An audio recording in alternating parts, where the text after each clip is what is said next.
a tún lọ nínú ẹ̀kọ́ Sunday school nìyẹn. Ẹ jẹ́ ká mú ìwé Sunday school wá síta láti kọ orin nínú Sunday school. We are going to sing Sunday school anthem.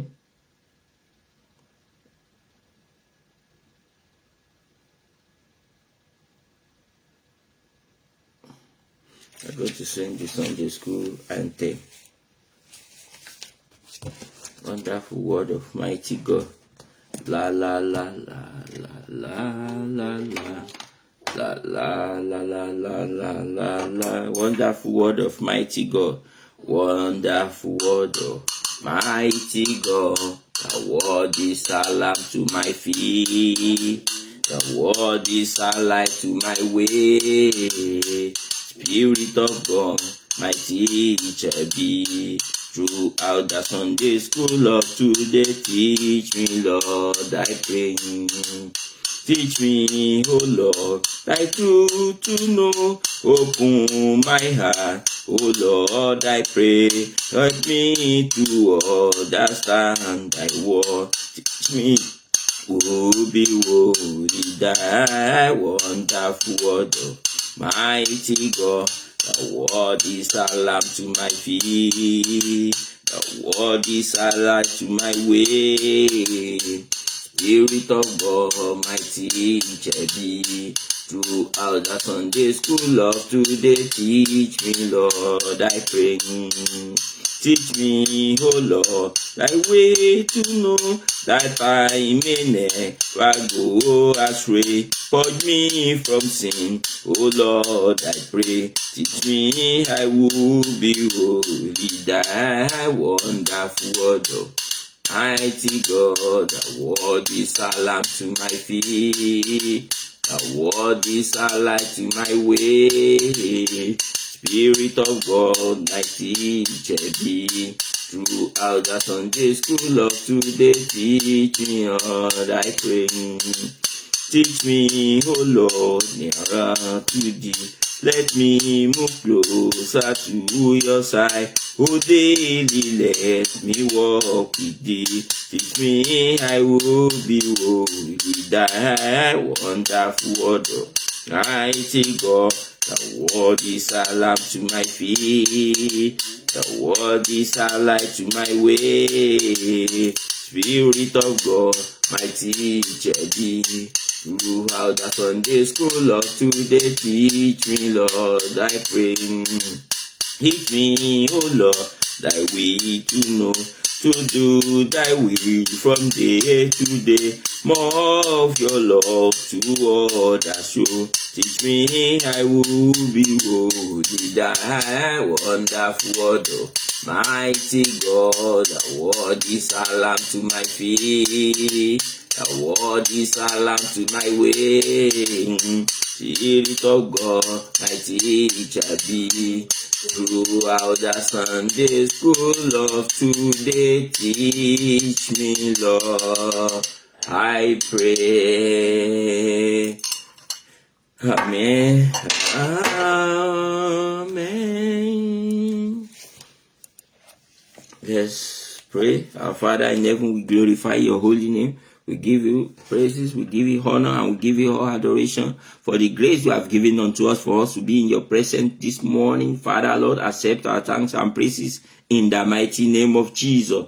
We adore you, we exalt you, O Lord, because it is you. If not you, that we wouldn't have been alive till this present moment. But it is by your grace and mercy. It is by your grace and mercy that we are alive right now, Father, Lord. We say thank you. Be thou exalted in the mighty name of Jesus. You make it possible for us to see the light of today. Today, that is the last Sunday in the month of February. Father, Lord, we say thank you, because when we enter the first Sunday, we praise thee, O Lord, and you make us to escape through and get to the last Sunday. It is by grace, not by power, not by might, but by your mercy, O Lord. Father, Lord, we say thank you. Be thou exalted in the mighty name of Jesus. Ọlọ́run agbé ọ̀gá yín ológo a sọ pé ẹ ṣé fún àánú tá a rí gbà, fún oore ọ̀fẹ́ ńlá yẹn lórúkọ Jésù. Ẹ gbà ọpẹ́ wa. Ǹjẹ́ a tún ti dé? Gbogbo ẹ̀ṣẹ̀ tó lè mú ká má rí ojú rere àti àánú yín láàárọ̀ yìí, everything we have committed that may hinder us today from even be able to speak your word or from be able to listen to your word and understand it. Father, forgive us in the mighty name of Jesus. Gbogbo ẹ̀ṣẹ̀ tó léwu èyí tó lè dènà wa láàárọ̀ Olúwa dáríjì wá. Ẹ̀mí mímọ́ ó yá dáríjì wá. A pè yín sọ̀kalẹ̀ láàárọ̀, ẹ̀mí mímọ́ sọ̀kalẹ̀ wá. We want to see you in your power. We want the manifestation of the Spirit this morning. Father, manifest yourself in the mighty name of Jesus. We invite the Holy Spirit to be the speaker of today. Father, let the Holy Spirit be the speaker in the mighty name of Jesus. I pray that the Holy Spirit speak out through me today in the mighty name of Jesus. For people to hear what they need to hear, oh Lord, the Holy Spirit need to be at work. I invite the Holy Spirit to speak through me today. Father, let it be so in the mighty name of Jesus. Ẹ̀mí mímọ́ ó yá sọ̀rọ̀ jáde lénìí. Ẹ̀mí mímọ́ ó yá fọ̀n jáde. Ìwọ la fẹ́ rí, a ò fẹ́ gbóhùn ènìyàn, ṣùgbọ́n a fẹ́ gbóhùn ẹ̀mí mímọ́. Ẹ̀mí mímọ́ ó yá fọ̀n jáde. Ẹ̀mí mímọ́ lónìí ó yá ṣiṣẹ́ agbára. Lórúkọ Jésù, ẹ̀mí mímọ́ ó yá ṣiṣẹ́ agbára. Gbogbo àwọn èèyàn tó yẹ kó wà nínú ẹ̀kọ́ tèmi, ẹ̀mí mímọ́ ó yá darí wọn wá. Ẹ̀mí mímọ́ ó yá darí wọn wá. Ìwọ ló mọ̀ wọ́n, ẹ̀mí mímọ́ darí wọn wá. Ohun tẹ́ fẹ́ kàn gbọ́ gan tẹ́ bá fi darí wọn wá, ẹ̀mí mímọ́ ó yá gbé jáde. Lórúkọ Jésù, ẹ̀mí mímọ́ fúnra rẹ̀ ó yá gbé jáde. Ẹ̀mí mímọ́ ó yá fara rẹ̀ hàn. Lórúkọ Jésù, jẹ́rìí ara rẹ̀. Ẹ̀mí mímọ́ fara rẹ̀ hàn. Ẹ̀mí mímọ́ jẹ́rìí ara rẹ̀. Kárí ọ lójú iṣẹ́ o. Adúpẹ́ torí pé ẹ ti gbọ́. Nínú ẹ̀kọ́ tòní, Olúwa fara rẹ̀ jẹ́ ká rí ọ. Ẹ̀mí mímọ́ gba gbogbo ògo. Ó yá máa bá wa lọ. Àti lọ nínú ẹ̀kọ́ náà báyìí. Ó yá máa bá wa lọ. Ẹ̀mí mímọ́ darapọ̀ mọ́ wa. Ẹ̀mí mímọ́ máa bá wa lọ. Má jẹ́ á sọ tara wa o. Ṣùgbọ́n a fẹ́ sọ̀rọ̀ nínú ìjìnlẹ̀, nínú ẹ̀mí. Lórúkọ Jésù, ẹ̀mí mímọ́ ó yá gbé jáde. Ẹ̀mí mímọ́ ó yá fọ̀n jáde. Ẹ̀mí mímọ́ ṣiṣẹ́ agbára. Adúpẹ́ torí pé ẹ ti gbọ́. Ògo ni fún orúkọ mímọ́ yín. Nígbà tá ó parí ẹ̀kọ́ ìjẹ́kálẹ́nu ọpẹ́ o. Alẹ́nu ìyìn. Ògo ni fún orúkọ yín. Jésù Olúwa wa.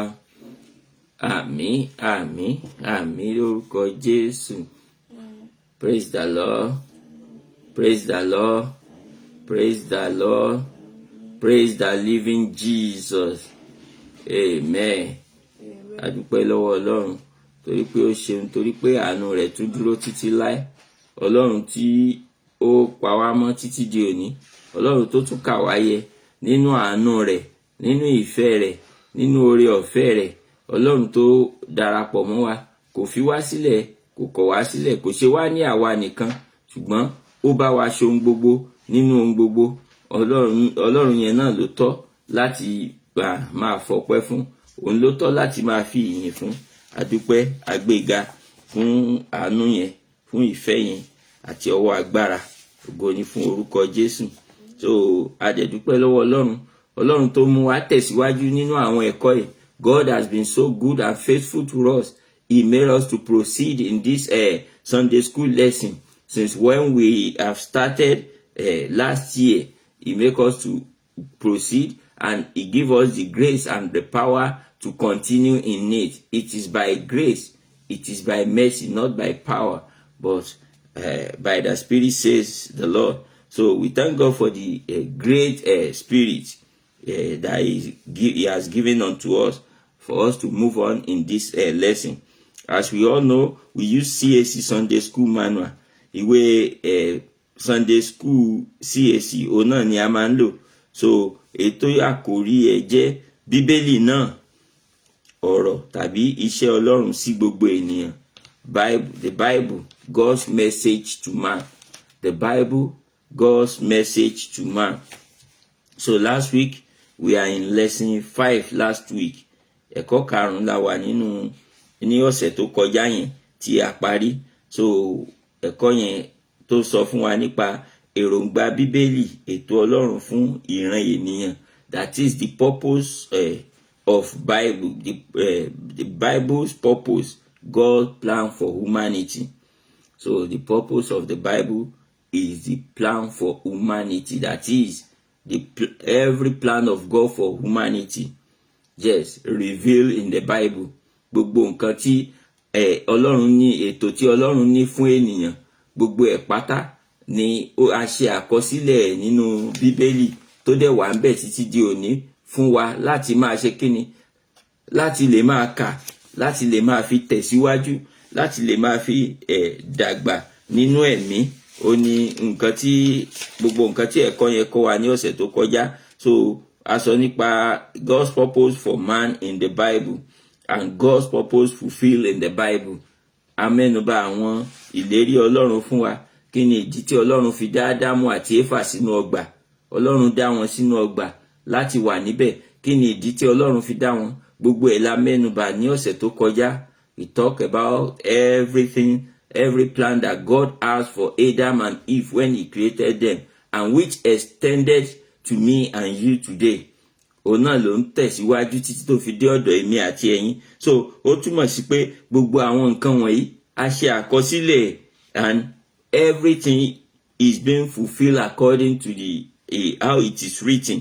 So títí di àkókò tí Jésù Kristi tó dé, tó farahàn nínú ayé, a rí pé gbogbo àwọn nǹkan wọ̀nyí ni ó ti wà nínú àkọsílẹ̀ nínú májẹ̀mú láéláé. Gbogbo ẹ̀ ló ti wà ní àkọsílẹ̀, ó dẹ̀ ń farahàn, ó ń di mímúṣẹ ní àwọn àkókò tó tọ́ fún ohun kan kọ̀ọ̀kan. So Ọlọ́run á ràn wá lọ́wọ́. So a nílò láti mọ ètò Ọlọ́run fún ayé wa. Òun náà ni gbogbo ohun tí a mẹ́nubà ní ọ̀sẹ̀ tó kọjá. So mo gbàdúrà lórúkọ Jésù, ẹ̀mí tí a ó fi mọ ètò Ọlọ́run fún ayé wa, Ọlọ́run á fi fún wa. So tí a bá ti wá gba ẹ̀mí yẹn, ẹ jẹ́ ká padà sínú Bíbélì. Ibẹ̀ la ó ti wá kà tá ó fi ní òye nípa ẹ̀ ní kíkún. Ọlọ́run á máa bá wa lọ bí a ti ń lọ nínú àwọn ẹ̀kọ́ yìí lórúkọ Jésù. Mo ní Ọlọ́run á máa bá wa lọ bí a ti ń lọ nínú àwọn ẹ̀kọ́ yìí lórúkọ Jésù.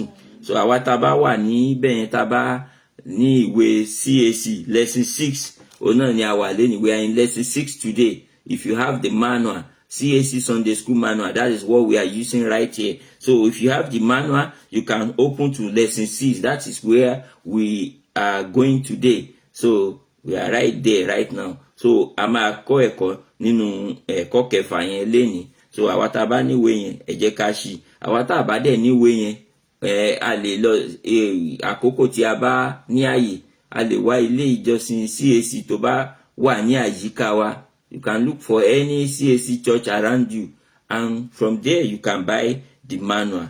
God will bless you as you do so in the mighty name of Jesus.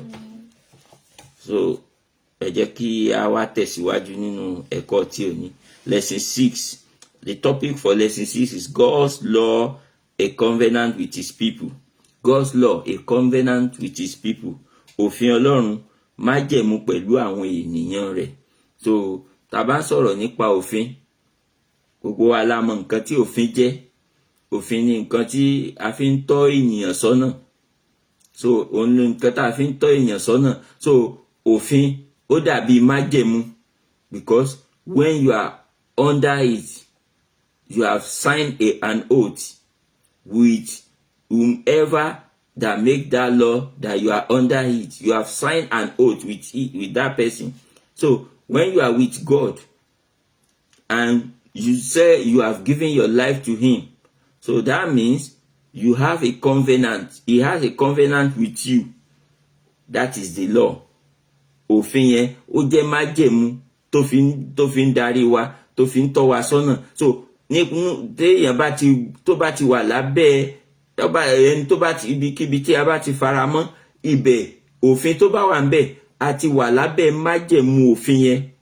You are under the covenant of that place that you are. So tó bá jẹ́ ìlú kan la kúrò tá lọ sí ìlú míì, when you get to that country, you are under the covenant of their own law.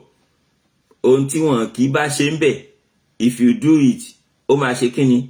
Wọ́n máa mú ẹni yẹn, wọ́n máa tó bá jẹ́ ẹ̀wọ̀n ní penalty ẹ̀, ó máa lọ sẹ́wọ̀n. So ibikíbi tá bá ti dé, you are under the covenant of the law of that place. So that is how it works. So òfin tí Ọlọ́run fún ènìyàn, a rí pé Ọlọ́run fún àwọn ọmọ Ísírẹ́lì lófin nígbà tí wọ́n dé nígbà tí wọ́n tó kù díẹ̀ kan wọ ilẹ̀ lérí tán tí wọ́n ti rin ìrìn àjò yẹn. Ọlọ́run pè Mósè láti lọ sí orí òkè láti lọ gba òfin. Ó fún wọn ní òfin yẹn, òun náà ni a fi ń ṣe atọ́nà wọn. Òfin yẹn la fi ń ṣe atọ́nà wọn. So òun ni ó dàbí májẹ̀mú tí Ọlọ́run fi ń bá wọn rìn. Ìwọ kò gbọdọ̀ ní ìwọ kò gbọ́dọ̀ yẹn, ó ti túmọ̀ sí pé tí o bá ti gbọ́ràn, tí o bá ti gbọ́dọ̀ ṣe, tó bá ti ṣe nǹkan báyìí òun ni ó máa ṣẹlẹ̀, tó bá ti ṣe nǹkan báyìí ló máa ṣẹlẹ̀. So májẹ̀mú yẹn ni Ọlọ́run fi ń bá àwọn ènìyàn rìn.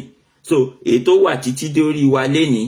So ohun tí Ọlọ́run bá sọ pé a kò gbọ́dọ̀ ṣe, tá bá ti tọwọ́ bọ̀ láti máa ṣe, ó túmọ̀ sí pé àwọn nǹkan kan tí kò yẹ kó ṣẹlẹ̀ á bẹ̀rẹ̀ sí ṣẹlẹ̀, àwọn nǹkan kan tí ò yẹ kó farahàn á bẹ̀rẹ̀ sí farahàn. So mo gbàdúrà lórúkọ Jésù, ohun búburú kò ní ṣẹlẹ̀ sí wa lórúkọ Jésù.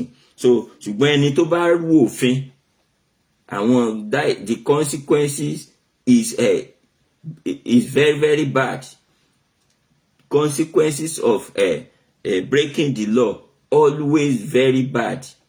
So nínú ayé, bóyá kan ní kéèyàn lọ ẹ̀wọ̀n, èyí tó bá jọmọ́ kan pààyàn, wọ́n á ní kan pa, kan hangi ẹ̀. Èyí tó bá jọmọ́ bóyá kan ní kó bóyá kan ní kó san fine, ó máa san, but fine yẹn kò ní lè easy láti san torí nǹkan tó máa pọ̀ ni.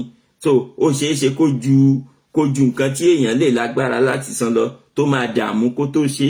So láti mọ̀ pé òfin kò ń ṣe nǹkan tí èèyàn gbọ́dọ̀ máa rú. Ẹ jẹ́ ká wo àkọ́sórí tó wà nínú ẹ̀kọ́ yìí. Let's look at the memory scripture. Now therefore, if you will indeed obey my voice and keep my commandment, then you shall be a special treasure to me above all people, for all the earth is mine, and you shall be to me a kingdom of priests and a holy nation. Exodus chapter 19 verse 5-6. That is where I just read now in the memory scripture. So God was talking to the Israelites before they enter the Canaan. When they are about to enter Canaan, God was speaking to them through Moses. He sent Moses to remind them all the things he has already sent to them as word before. He has given them all those law before, but they need to be reminded.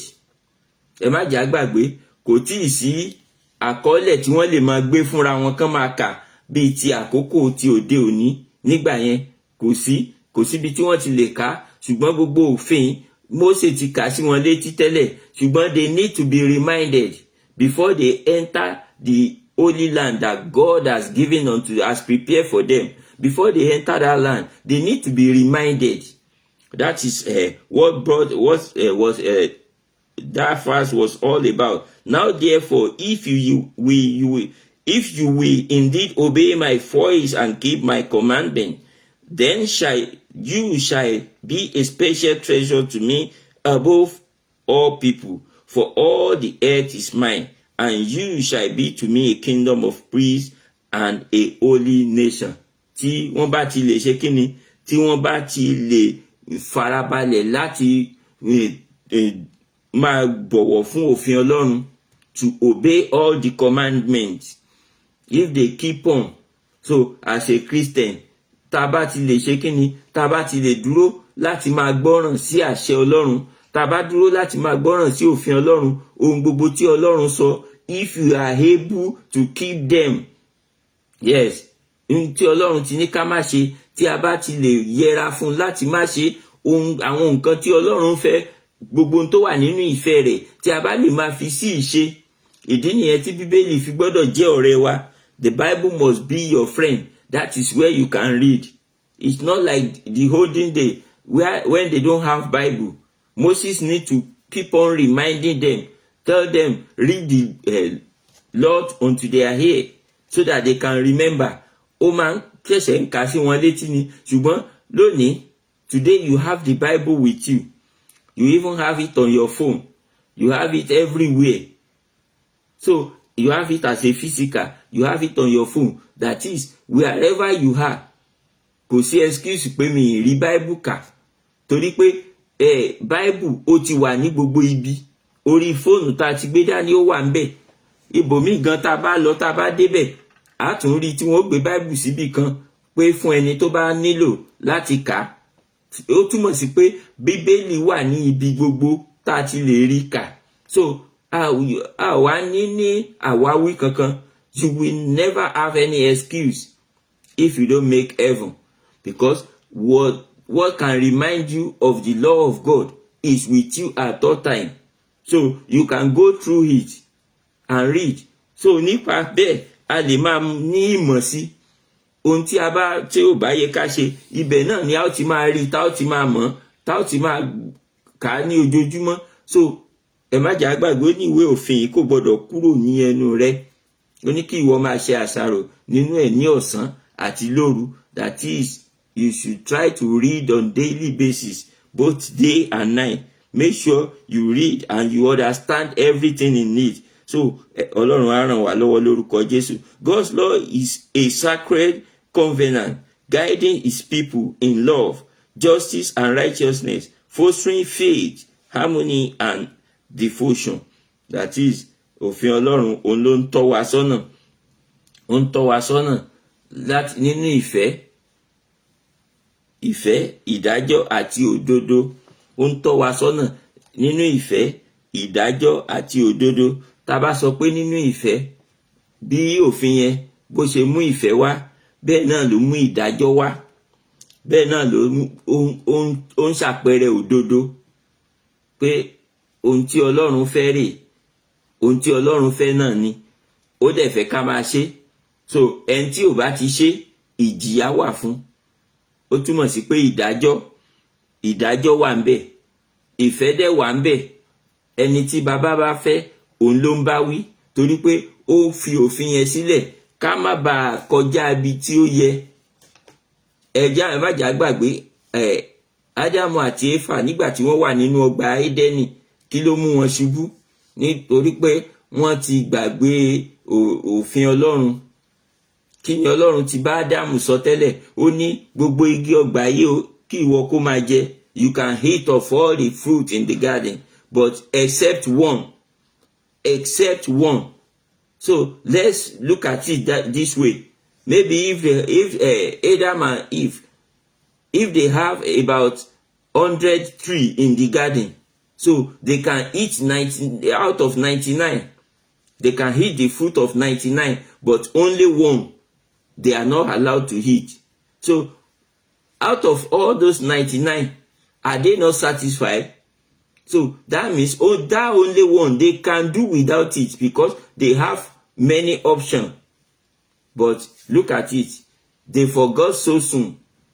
So nígbà tí ká tiẹ̀ sọ pé Éfà ò sí ńbẹ̀ nígbà tí Ọlọ́run sọ fún Ádámù, ṣùgbọ́n mo mọ̀ pé Ádámù ti sọ fún Éfà, torí pé nígbà tí ejò wá sọ́dọ̀ Éfà ń sọ fún pé tẹ́jọ́ ń béèrè lọ́wọ́ ẹ̀, òun gangan fúnra ẹ̀ fẹnu ara ẹ̀ sọ pé ẹyọ kan ni Ọlọ́run ní káwọn máa jẹ, èyí tó túmọ̀ sí pé Ádámù ti sọ fún un.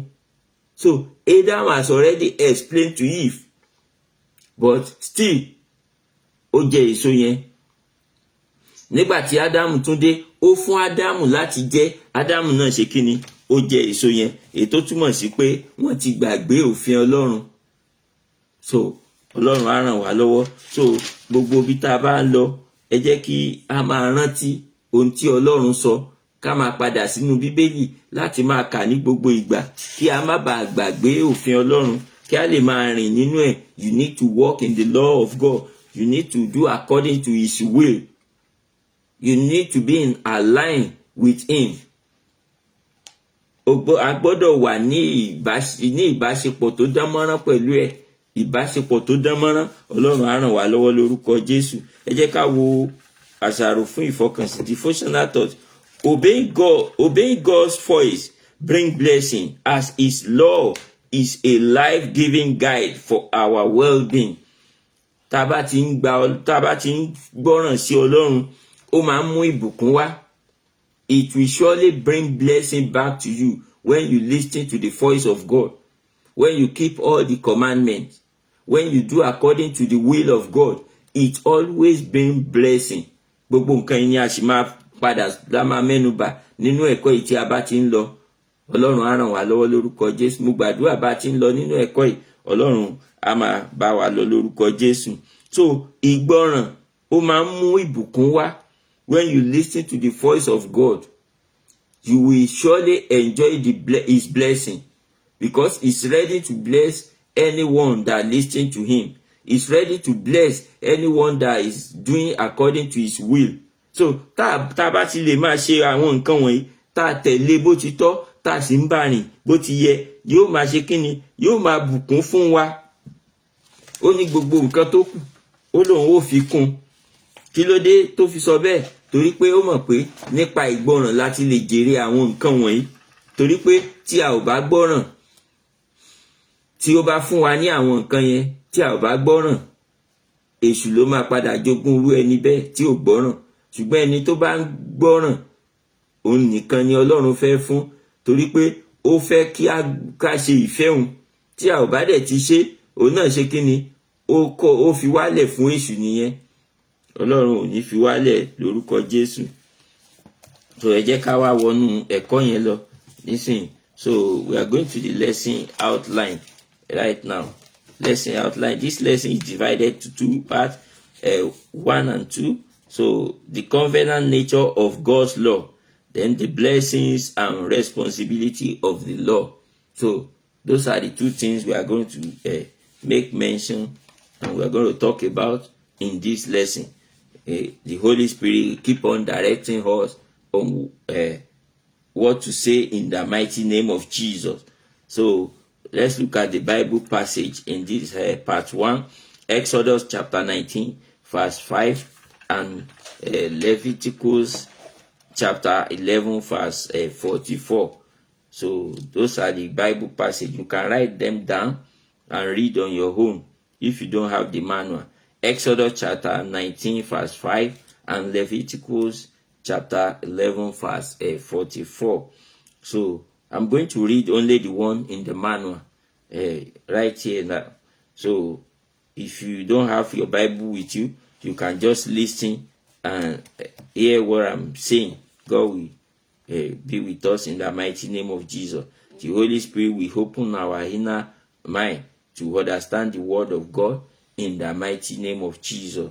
So I'm talking about the only Bible passage in this manual. That is the only one that is written here. That is the one I'm reading right now. That is Exodus chapter 19, verse 5. Now therefore, if you will indeed obey my voice and keep my covenant, if you will indeed obey my voice and keep my covenant. Ẹyọkan tó wà ńbẹ̀ náà nìyẹn. Ǹjẹ́ nísinsìnyí bí ẹ̀yin bá ń fẹ́ gba ohùn mi gbọ́ ní tòótọ́ tí ẹ ó sì pa májẹ̀mú mi mọ́. Àwọn wo ni Ọlọ́run bá wí tó ń bá sọ̀rọ̀ ńbẹ̀ yẹn? Ọlọ́run bá àwọn ọmọ Ísírẹ́lì sọ̀rọ̀ láti ẹnu Mósè. Ẹ má jà gbàgbé níbi tí wọ́n wà ní àkókò yẹn, wọ́n wà ní ibi agbègbè Sinai, níbi tí Ọlọ́run ti fún wọn ní òfin, tó ti rán Mósè láti fún àwọn ọmọ Ísírẹ́lì ní òfin. Agbègbè bẹ̀ ni wọ́n wà. Ọlọ́run ránṣẹ́ sí wọn. God sent his message to them. He spoke through Moses that now therefore if you will indeed obey my voice. Ọlọ́run bá wọn sọ̀rọ̀ wípé tí tẹ́ ẹ bá ti lè ṣe o, tẹ́ ẹ gba ohùn mi gbọ́. If you can keep my commandment. Àwọn tí mo ti sọ fún yín, àwọn tí mo ti ránṣẹ́ sí yín, tí Mósè ìránṣẹ́ mi tó ti kà sí yín létí, tó bá ṣe é ṣe fún yín láti ṣe o. Bẹ́ẹ̀ náà ló ń kọ sí gbogbo àwa tá ń gbọ́ lénìí pé gbogbo àwọn nǹkan tí Ọlọ́run ti bá wa sọ láti inú Bíbélì, èyí tó ti ti ẹnu àwọn ìránṣẹ́ rẹ̀ sọ, èyí tó ti ti àwọn oníwàásù ojúlédójúlé sọ, èyí tó ti ti ẹnu àwọn ènìyàn Ọlọ́run tó ti sọ fún wa. Gbogbo àwọn nǹkan tí a ti gbọ́ nínú ọ̀rọ̀ rẹ̀, ó ní tí ó bá ṣe é ṣe o, tá a bá lè gbà wọ́n gbọ́, tá a bá lè tẹ̀síwájú láti máa lọ nínú ìlànà yẹn, tá a bá lè tẹ̀síwájú láti dúró fún Ọlọ́run, tá a bá lè tẹ̀síwájú láti máa bá rìn. Ó ní Ọlọ́run sọ níbẹ̀ yẹn. Ẹ jẹ́ ká wọnú ẹ̀kọ́ yẹn, ká wọnú ẹ̀ lọ. So God's law isn't just a set of rules. It is a divine guide reflecting God's will for his people, calling them to listen to his voice and keep his commandment. God is calling the Israelites then. Àwọn ọmọ Israeli ló ń pè nígbà yẹn. is calling the Israelites then through Moses that if you can obey my voice and keep my commandment. Now, if we are to liken it to this present age, he's calling me and you right now. He's calling through all the pastors around us. He's calling through all the men of God around us. He's calling through his children around you that are speaking. Gbogbo àwọn èèyàn tó bá ti ń sọ ọ̀rọ̀ Ọlọ́run, Ọlọ́run ń pè wá láti ọ̀dọ̀ wọn. He's calling us through them. Gbogbo bí tá bá ti, everywhere you can hear the word of God, God is calling you through that person. Kò síbi tí Ọlọ́run ò lè gbà láti pè. Ó lè pè wá láti, ó lè lo ẹnikẹ́ni láti pè wá. Ẹni tó lò láti pè wá ò mátà. Ibi tí a ti gbọ́ ọ̀rọ̀ Ọlọ́run ò mátà, ṣùgbọ́n tá a gbọ́ yẹn gangan ló mátà, torí pé Ọlọ́run lè lo ẹnikẹ́ni. Ó lè lo ẹnikẹ́ni láti ṣe kíni, láti sọ̀rọ̀ jáde. Kò sí ẹni tí Ọlọ́run ò lè lò. Even a lè wà níbi tá a ti ń dẹ́ṣẹ̀ tó jẹ́ pé gbogbo àwọn tá a jọ wà ń bẹ̀, àwọn tá a jọ ń dẹ́ṣẹ̀, tá a jọ wà nínú ẹ̀ṣẹ̀ yẹn ni, tó yẹ pé ẹ̀ṣẹ̀ là ń dá lọ́wọ́, Ọlọ́run lè gba ẹnu ẹnìkan sọ̀rọ̀ láti bẹ̀ pé ohun tá a máa ń ṣe yóò máa dáa. Gbogbo yín lẹ́dẹ̀jọ́ wà ń bẹ̀ tẹ́jọ́ ń ṣe nǹkan yẹn, but Ọlọ́run lè gba ẹnu ẹnìkan sọ̀rọ̀ pé ohun tá a máa ń ṣe yóò máa dáa. Ọlọ́run ò máa fẹ́ bẹ́ẹ̀. Ẹnikẹ́ni ni Ọlọ́run lè lò. Kò sí ibi tí Ọlọ́run ò lè gbà láti ṣiṣẹ́. Kò dẹ̀ sí ẹni tí Ọlọ́run ò lè lò. Ṣùgbọ́n ohun tí a nílò láti mọ̀ ń bẹ̀ ni pé ibi tí Ọlọ́run bá gbà sọ̀rọ̀ kọ́ ni ká wò, ṣùgbọ́n ọ̀rọ̀ tó ń sọ ohun gangan ni ká kíyèsí. Ohun tí Mósè sọ ní àkókò yẹn tí Ọlọ́run ti ẹnu ẹ̀ sọ fún àwọn ọmọ Ísírẹ́lì, ó ní àwọn ọmọ Ísírẹ́lì nílò ní àkókò yẹn. So ohun tí àwa náà nílò lóde òní náà ni ohun tí Ọlọ́run ń bá wa sọ. Ó ń sọ sí wa létí kẹ́lẹ́kẹ́lẹ́ láti pàṣẹ ẹ̀mí mímọ́. Ǹjẹ́ a gbọ́? Àbí ètò ń sọ fún wa látẹnu àwọn ìránṣẹ́ rẹ̀, ǹjẹ́ a gbọ́? Tàbí àwọn tó tiẹ̀ ń lago láàárọ̀ tí wọ́n ń jáde, tí wọ́n ń ṣe morning cry, wọ́n ń sọ̀rọ̀ jáde, ǹjẹ́ àwọn ohun tí à ń gbọ́ ń bẹ̀ tó jẹ́ ọ̀rọ̀ Ọlọ́run, èyí tó jẹ́ ọ̀rọ̀ Ọlọ́run, ǹjẹ́ à ń gbọ́, ǹjẹ́ à ń mú lò, ǹjẹ́ à ń tẹ̀lé?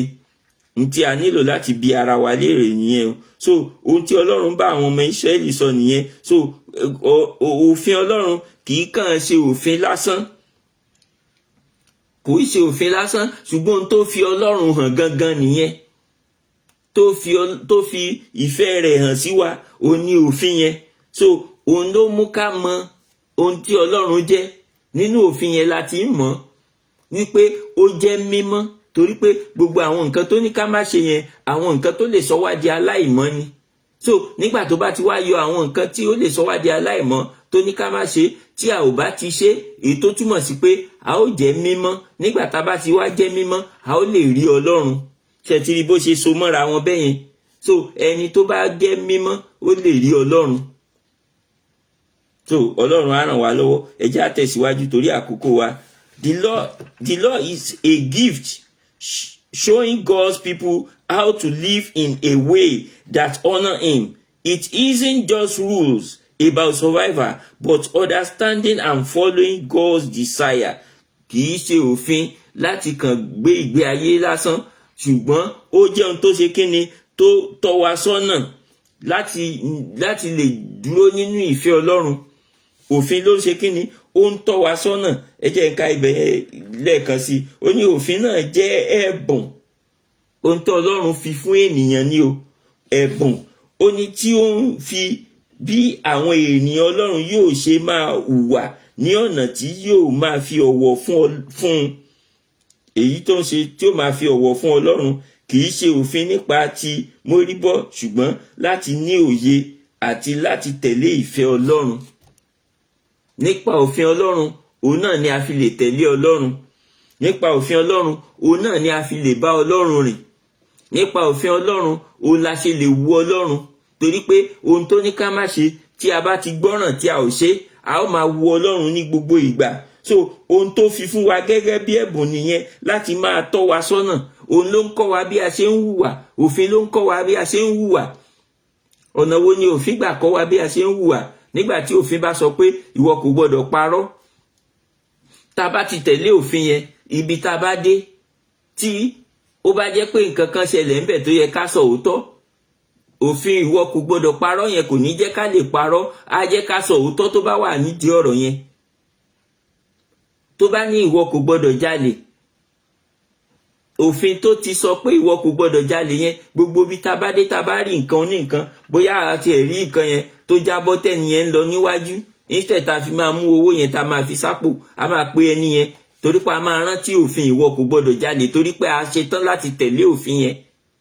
Òfin tó sọ pé fẹ́ ọmọnìkejì gẹ́gẹ́ bí ara rẹ, òfin tó sọ yẹn, tá bá ti lè fi òfin yẹn sọ́kàn, ẹ jẹ́ mọ̀ pé nígbà tí a bá ń ṣe nǹkan, a ó máa gbìyànjú láti yẹ̀wò pé ṣé ohun tí mò ń ṣe yìí ṣé kò pa ẹnì kankan lára, torí pé òfin ìwọ fẹ́ ọmọnìkejì ẹ gẹ́gẹ́ bí ara ẹ ó ti wà nínú wa, tá a dẹ̀ ti ń tẹ̀lé. Ohun tá a bá ń ṣe, a ó fúnra ara wa máa yẹ̀wò. You will be able to check every time that what I'm doing right now, is it not affecting anybody negatively? So if you are able to think that way, you will not be able to teach other people. If you are able to think that way, you will not be able to oppress people. If you are able to think that way, what belongs to another person, you will not be able to take it and use it for your own. God will help us in the mighty name of Jesus. So ìdí nìyẹn, òfin Ọlọ́run ló ń kọ́ wa bí a ṣe ń hùwà. Ìwà tá ò bá hù, tá bá ti lè hù, tá bá ti rìnrìn tó bá, tá bá ti ṣe ohun tí òfin Ọlọ́run sọ, tá ṣe ìfẹ́ rẹ̀, kò sí ìwà tá bá máa hù, ó máa jẹ́ ìwà tó dáa. Kí ni àwọn ọmọ ẹ̀yìn ṣe tá fi pè wọ́n ní Kristẹni? Ìwà tí wọ́n ń hù, gbogbo ìwà tí wọ́n ń hù, ó bá òfin Ọlọ́run mu. So tán bá dẹ̀ ti ń hùwà tó bá òfin Ọlọ́run mu, wọn ò ní ṣe nǹkan kan tí ò dáa. So gbogbo èèyàn wá ń rí wọn pé bí Jésù ṣe rìn làwọn eléyìí ṣe ń rìn, bí Jésù ṣe hùwà làwọn eléyìí ṣe ń hùwà, bí Jésù ṣe ń sọ̀rọ̀ bẹ́ẹ̀ ni wọ́n ṣe ń sọ̀rọ̀. Ọ̀rọ̀ yẹn gangan ni àwọn èèyàn wá, gbogbo nǹkan yẹn ni wọ́n papọ̀ tí wọ́n fi sọ pé àwọn eléyìí o Kristẹni la ó máa pè wọ́n, torí pé Jésù kékeré ni wọ́n. Wọ́n rí pé ohun gbogbo tí wọ́n ń ṣe yẹn, n tí àwọn ò lè ṣe, báwo máa ṣe wá gọ̀gọ̀gọ̀gọ̀ tí màá wá no mi lè láéláé mi lè ṣe báyìí, èèyàn gbá mi létí mi ní bọ́ǹbàdì kí n bàjá. Tí wọ́n ń ṣe gbogbo orú àwọn nǹkan tí wọ́n ń ṣe báyìí, ó wá jẹ́ nǹkan tí ó máa wò pé is it possible? Can somebody still just come to this stage? Can somebody just still believe God to this level? Wọ́n ti wá rí wọn pé àwọn eléyìí pátápátá o, gbogbo nǹkan ṣe yìí wọ́n fi jọ Jésù ni. So ó jẹ́ nǹkan tí ó mú kí àwọn ọmọ ẹ̀yìn kan ṣe kíni, ó mú kí àwọn ọmọ ẹ̀yìn kí wọ́n gba orúkọ yẹn. Àwa tá wá wà lénìí, kí wá ni à ń ṣe láti tún orúkọ yẹn ṣe? So Ọlọ́run á ràn wá lọ́wọ́, oore ọ̀fẹ́ àti agbára tá ó fi bá Ọlọ́run rìn ní pípé Ọlọ́run á fi fún wa. Ẹ jẹ́ ká tẹ̀síwájú. God calls his people to be a kingdom of priests and a holy nation if they obey him. The law is a relationship. It isn't just about rule, but about building a deeper relationship with God. It's not just a rule, but it's something that guides us to build a relationship. Òfin yẹn la máa tọ́ wa sọ́nà láti ní ìbáṣepọ̀ tó dán mọ́rán pẹ̀lú Ọlọ́run, torí pé tí a bá ti lè kó gbogbo òfin yẹn pọ̀ tá à ń pa á mọ́, a ó máa lè ṣe ní ìbáṣepọ̀ pẹ̀lú rẹ̀, torí pé a ò ní lè ṣe nǹkan tó tayọ ìfẹ́ rẹ̀ tí a bá ti ń pa òfin yẹn mọ́. Òfin yẹn nìkan ti tó. Gbogbo ohun tí Ọlọ́run ń sọ nínú òfin yẹn gangan ló wà. Ìdí nìyẹn tí gbà tí Jésù dé, Jésù pín gbogbo òfin yẹn, ó kó gbogbo ẹ̀ papọ̀, ó sọ di méjì péré. Kì í ṣe pé Jésù gé kankan kúrò ní òfin yẹn, Jésù ò gé kankan kúrò, ṣùgbọ́n tí Jésù wò tó fi sọ òfin yẹn di méjì ni pé inú méjì yẹn ni gbogbo ẹ̀ farapamọ́ sí, gbogbo ìtókù farapamọ́ sí. Kí náà ni méjì yẹn? Pé fẹ́ Olúwa Ọlọ́run rẹ kí o fi gbogbo àyà rẹ fẹ́ Olúwa Ọlọ́run rẹ, àti ìkejì fẹ́ ọmọnìkejì gẹ́gẹ́ bí ara rẹ. Méjì yẹn ni Jésù Kristi ló classify ẹ̀ sí. Why? Inú méjèèjì ni gbogbo ẹ̀ sápamọ́ sí. Ẹni tó bá fẹ́ Ọlọ́run kò ní ṣe tí Ọlọ́run ò fẹ́. Ẹni tó bá fẹ́ ọmọnìkejì ẹ̀, gbogbo òfin tí Ọlọ́run kà kalẹ̀ yẹn, ta gangan ni à ń ṣe àwọn nǹkan yẹn sí, ta fi ń rú òfin. Ọmọnìkejì wa ni. Ta bá jalè, ṣé nǹkan Ọlọ́run gan la fẹ́ jí ni? Nǹkan ọmọnìkejì wa náà la fẹ́ jí. tá bá kàn tanra wa lókù ẹni tó tí nǹkan tọ́ sí tá fún àti yàn jẹ tá bá dẹ̀ fẹ́ yan ọmọnìkejì jẹ òun la pa òfin mọ́ tá bá ti yàn jẹ a pa òfin mọ́. So ìfẹ́ ò ní jẹ́ ká lè tá bá ti wá nífẹ̀ẹ́ ọmọnìkejì yẹn ìfẹ́ yẹn ò ní jẹ́ ká lè yàn jẹ. Tá bá fẹ́ ṣe nǹkan tó máa mú kí ẹni yẹn kó ní ìbìnújẹ́ a ò ní lè ṣe torí pé a nífẹ̀ẹ́. So you will not be able to do any bad thing to your fellow human being if you love that person. So that love that Jesus Christ was talking about, òun ló jẹ́ ohun tó ṣe pàtàkì. Ìfẹ́ yẹn, fẹ́ Ọlọ́run, fẹ́ ọmọnìkejì rẹ. Tá bá ti fẹ́ Ọlọ́run, tá fẹ́ ọmọnìkejì, gbogbo ohun tí Bíbélì ní ká má ṣe yẹn, a ò ní lè ṣe. Torí pé ọmọnìkejì yẹn náà la fẹ́ ṣe sí. Téèyàn bá fẹ́ lọ ṣàgbèrè sí, ọmọnìkejì ẹ̀ ló fẹ́ lọ ṣàgbèrè sí. Tó bá jẹ́ ọkùnrin ló gbéra tó fẹ́ lọ ṣàgbèrè, obìnrin náà tó fẹ́ lọ ṣe sí ọmọnìkejì ẹ̀ ni. Tó bá lè jẹ́ obìnrin náà ló gbéra tó fẹ́ lọ ṣe, ọkùnrin tó fẹ́ ṣe sí ọmọnìkejì ẹ̀ náà ni. So tá bá ti fẹ́ ẹni yẹn a ò ní lè ṣe nǹkan yẹn torí pé a ti bá wò pé kíní kì í ṣe pé nǹkan yìí dáa torí pé a kì í ṣe ọkọ àti ìyàwó. Gbogbo nǹkan yẹn a máa rò nígbà tá bá ti fẹ́ ọmọnìkejì a máa rò pé kò dáa láti ṣe léyìí. Ibi tó ti yẹ ká mú nǹkan tí ò ṣe tiwa a wò pé ẹnìkan ló ní kíní ibi tí kíní tó jábọ́ ẹnìkan ló dẹ̀ máa ní o. Ohun tó máa ṣe wá ni pé a máa káàánú pé ẹni yẹn bóyá ó dẹ̀ ti ń wà báyìí o báwo ó dẹ̀ ní máa sọ́fà kíní báyìí o níbi tó wà. Ìkáàánú yẹn ló máa ṣe wá. A ò ní lè mú nǹkan yẹn ká kàn mú ká máa mú lọ bẹ́ẹ̀. Ṣùgbọ́n a ó máa káàánú ẹni tó sọnù pé bóyá ó ti ń wà báyìí o bóyá owó yìí ló fẹ́ fi wọ mọ́tò. So gbogbo àwọn nǹkan wọ̀nyí ó ní Ọlọ́run ṣe ní Jésù ṣe pa òfin yẹn pọ̀ tó sọ di méjì pé tá bá ti lè pa méjì yẹn mọ́ gbogbo ìtókù la ó padà pa mọ́. Ọlọ́run á ràn wá lọ́wọ́ lórúkọ Jésù. So òfin Ọlọ́run tí ó pe àwọn ènìyàn ẹ̀ láti jẹ́ he called them to be a kingdom of priests and a holy nation. Ó pè wọ́n láti jẹ́ olú àlùfáà. Yes, ó pè wọ́n láti jẹ́ ìjọba àlùfáà àti orílẹ̀-èdè mímọ́. Nípasẹ̀ kíni? Nípasẹ̀ pípa òfin Ọlọ́run mọ́ òun náà láti lè jẹ́ orílẹ̀-èdè mímọ́. Iṣẹ́ wo ni àwọn àlùfáà ń ṣe? Àwọn àlùfáà àwọn ni wọ́n gbé ohun náà ń ṣiṣẹ́ ìsìn. Wọ́n ń ṣe iṣẹ́ ìsìn nínú ilé mímọ́ Ọlọ́run. So tá bá jẹ́ ìjọba àlùfáà ó túmọ̀ pé a ó máa sin Ọlọ́run bó ti tọ́ àti bó ti yẹ. A ó fi gbogbo ayé wa fún, a ó jọ̀wọ́ gbogbo ayé wa fún pátápátá. Ìyẹn túmọ̀ sí pé a ti yọ̀ǹda ayé wa fún. Tá bá yóò yọ̀ǹda ayé wa fún, a wá lè jẹ́ orílẹ̀-èdè mímọ́ torí pé a ti yọ̀ǹda ayé wa fún Jésù Kristi. If you have given up, surrender your life for Jesus Christ, that means you will be we will form a holy nation because we all surrender to Christ and we will be able to do according to the will of God. And when we are able to do according to the will of God, that means we are going to become a holy nation that God was talking about in that place. So ó ní àwọn ọmọ Ísírẹ́lì wọn ó jẹ́ orílẹ̀-èdè mímọ́ nípa báwo nípa kíni o. Ó ní if they obey him, the law is a relationship. It isn't just a rule, but about building a deeper relationship. That is, the more we committed, the more we do his will, the more we go deeper in him. The more we know more about him, God will help us in the mighty name of Jesus. So, ibi tí a kà yẹn ó fi yé wa láti jẹ́ mímọ́ sí Ọlọ́run nípa pípa òfin rẹ̀ mọ́.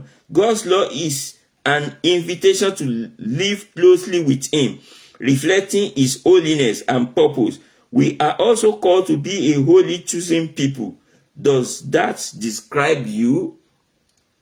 Ṣé irú àwọn nǹkan yẹn tí a wá mẹ́nu báyìí ṣó ní èmi àti ẹ̀yin jẹ́? Òfin Ọlọ́run ṣe kíni? Ó ń pè wá láti ṣe kíni? Láti súnmọ́, láti máa bá rìn pátápátá, láti súnmọ́ pátápátá, láti dúró ti Ọlọ́run, láti máa rìn nínú ìfẹ́ rẹ̀. Òfin yẹn ó jẹ́ ìpè láti ṣe kíni? Láti súnmọ́ Ọlọ́run. Ó jẹ́ ìpè láti bá Ọlọ́run rìn. Ó jẹ́ ìpè láti ṣe ìfẹ́ rẹ̀. Torí pé òfin yẹn ti sọ pé a ò gbọdọ̀ ṣe àwọn nǹkan tí kò bá ìfẹ́ rẹ̀ mu. So tá bá ti ń pa òfin yẹn mọ́, òfin yẹn ti mú ìpè wá fún wa láti ṣe kíni, láti rìn nínú ìfẹ́ rẹ̀, láti ṣe ìfẹ́ Kristi. Ọlọ́run á ràn wá lọ́wọ́ lórúkọ Jésù. Oore ọ̀fẹ́ tá ó fi máa tẹ̀síwájú nínú ìfẹ́ rẹ̀ Ọlọ́run á fi fún wa o. So ẹ jẹ́ tẹ̀síwájú bẹ́ẹ̀ yẹn. Ó ní God's law reflects his holiness and call us to live pure life. It is about inner change, not just rule. And through Jesus alone, we can live by his standard. Nípa Jésù nìkan ni a lè ṣe kíni, ni a lè di ẹ̀yìn pípé. Nípa Jésù nìkan ni a lè bá Ọlọ́run rìn. Ẹni tí kò bá fi ayé ẹ̀ fún Jésù kò sí bó ṣe fẹ́ lè bá Ọlọ́run rìn. Torí pé nínú Jésù nìkan ni a ti ní pípé wà. So ẹ̀ṣẹ̀ máa ń ṣe kíni, ẹ̀ṣẹ̀ máa ń sọ ènìyàn di aláìmọ́. Nígbà tí ẹ̀ṣẹ̀ bá ti sọ èèyàn di aláìmọ́, èèyàn ò ní lè ní oore ọ̀fẹ́ láti ní ìbáṣepọ̀ tó dán mọ́rán pẹ̀lú Ọlọ́run mọ́. When sin turn you to an unholy person, you will not be able to go in line with God again. You will not be able to have that close relationship that you used to have before. You will not be able to have it again unless you turn back and come back to him. So the God's law reflects his holiness and call us to live pure life. So ó ti ń fi ìmímọ́ Ọlọ́run hàn. Òfin yẹn ó ti ṣe kíni, ó ti fi mímọ́ Ọlọ́run hàn. Torí pé nínú má ṣe ibẹ̀ ni a ti ń di mímọ́. Nínú má ṣe léyìí tá ò dẹ̀ ṣe ibẹ̀ la ó ti di mímọ́. Ohun tí Ọlọ́run ní ká má ṣe yẹn tá a bá ti ṣe a di mímọ́. Tá a bá ti wá lọ ń ṣe a di aláìmọ́. Méjì ni. It's either you are holy or you are unholy. So if you are doing according to the will of God, that means you are becoming holy. And if you are doing against the will of God, you are becoming unholy. So méjèèjì ni. So ẹni tí ò bá dẹ̀ jẹ́ mímọ́ kò lè wà nínú Ọlọ́run. Kò sí bá a ṣe fẹ́ bá Ọlọ́run rìn láì jẹ́ mímọ́. So ó ní í ṣe pẹ̀lú ọkùnrin inú wa. It has to do with your inner mind. You have to decide in your inner mind, do I want to follow God or do I want to turn against him? It's from your inner mind. Ẹ jẹ́ mọ̀ pé tí nǹkan yẹn ò bá tí wá láti nínú kò sí, a ò tí lè pamọ́ dáadáa. You can decide today now, you can just decide that, okay, I want to follow God. But if it's not from your inner mind, you can turn back at any time. Èèyàn lè padà nígbàkigbà tí ò bá ti wá láti inú yẹn, láti inú ọkùnrin inú. Inner mind means your inner man. Yes, that is the inner mind. It means your inner man. So if it's not coming from your inner man, there is no way. So ibẹ̀ ni ìjìnlẹ̀ yẹn wà. Ìjìnlẹ̀ nínú ọkùnrin tinú yẹn, ibẹ̀ ni ìjìnlẹ̀ wà. So it has to the change has to do with your inner mind. So God will help us in the mighty name of Jesus. So àwa ń sọ pé láti nínú Jésù nìkan ló ti lè ṣeé ṣe. It's only the people that give themselves to God, to Jesus Christ, that surrender to him, that give their life to him. It's only them that can walk with God perfectly. Torí pé ìfẹ́ Kristi ni a fi lè bá Ọlọ́run rìn. Láìsí ìfẹ́ Kristi kò sí bá a ṣe fẹ́ bá Ọlọ́run rìn tá a lè pé. Torí pé nínú Kristi ni pípé yẹn wà. So pípé yẹn dẹ̀ rèé, òun ló lè sọ wá di ọmọ.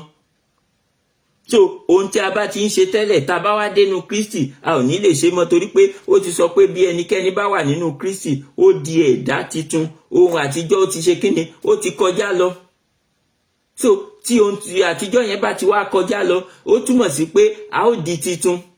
So nínú Kristi nìkan láti lè gbé di titun. If you don't give your life to Christ, there is no way you can become a born again. There is no way you can become a new man, because his blood has been shed on the cross of Calvary to renew all human beings. He shed that blood to renew and redeem us. So nípa ẹ̀jẹ̀ tó ta sílẹ̀ yẹn, ó ti fi rà wá padà. So that is the only way you can be delivered. So that means you need to surrender and give your life to Christ totally. Surrender everything unto him. So that is the only way that you can go in go in and walk with God perfectly. God will help us in the mighty name of Jesus. God's law is more than rule. It is a covenant that shapes our relationship with Him and calls us to live in His holiness. It is not just for the Israelites, but for all believers today.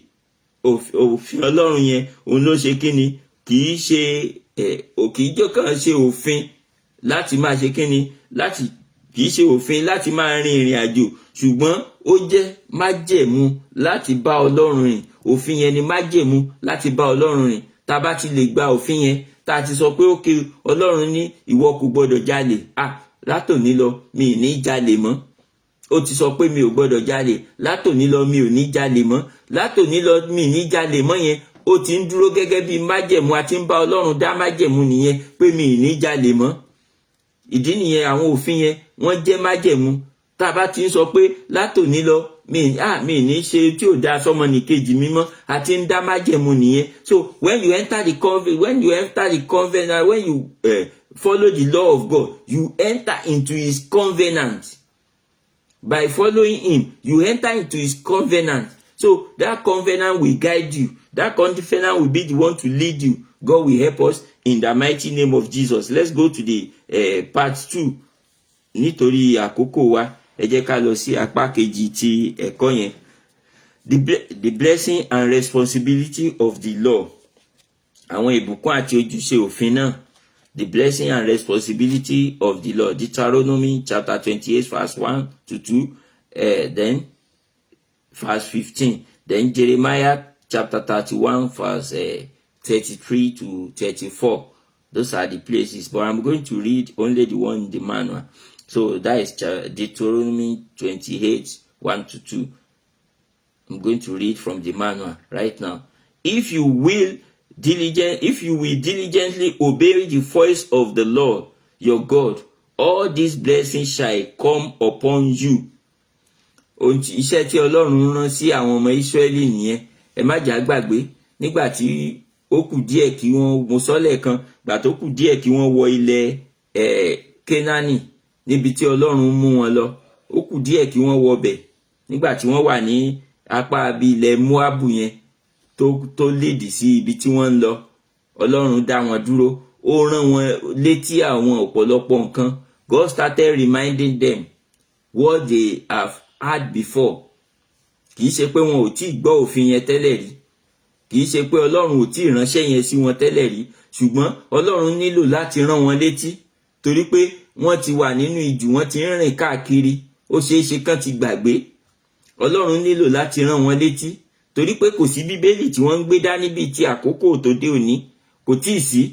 Kò sí fóònù tí wọ́n mú dání tí wọ́n lè sọ pé mo fẹ́ ka Bible lórí fóònù mi. Kò tíì sí gbogbo àwọn nǹkan wọ̀nyẹn ní ayé ìgbà yẹn. Ṣùgbọ́n ohun tí Ọlọ́run ń lò ní, ó ń lo ìránṣẹ́ ẹ̀ láti ṣe kíni, láti máa guide wọn, láti máa tọ́ wọn sọ́nà, láti máa rán wọn létí ní gbogbo ìgbà.